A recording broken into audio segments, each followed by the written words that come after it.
د دې ماشوم په پړسېدلې ده د ټکي وهلو نه بعد. نو آیا دا ټکي ورته په غلط ځای باندې وهلې ده او که نه دا د څه د وجې پړسېږي کله چې ماشوم ته په خپه یا په لاس باندې ټکي وشي؟ او په دې دوران کې تاسو ته څه کول پکار دي کله هم چې د ماشوم خپه یا لاس پړسېږي د ټکي وهلو نه بعد؟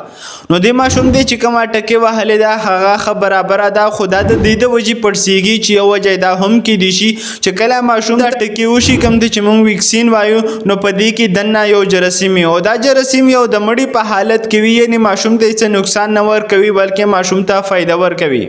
او کله چې د ټکي په ذریعہ باندې د ماشوم وجود ته راننوځي دا جراثیم نو بیا زموږ په وجود کې دننه یعنی د ماشوم په وجود کې دننه یو طاقت ورته ویل شي چې هغه ته امیونټي وایي او دا امیونټي را روانه شي او د جراثیم ته ځان را رسوي کوم جراثیم چې د ټکي په ذریعہ باندې راننوتي دي او د جراثیم سره جګړه کول شروع کی چې په دې دوران کې هغه ځای پړسېږي کوم ځای باندې چې ټکي وهلې شوی ده چې دا پړسېدل ماشوم ته څه نقصان نه ورکوي خو لږ شانتي بې ارامه وي.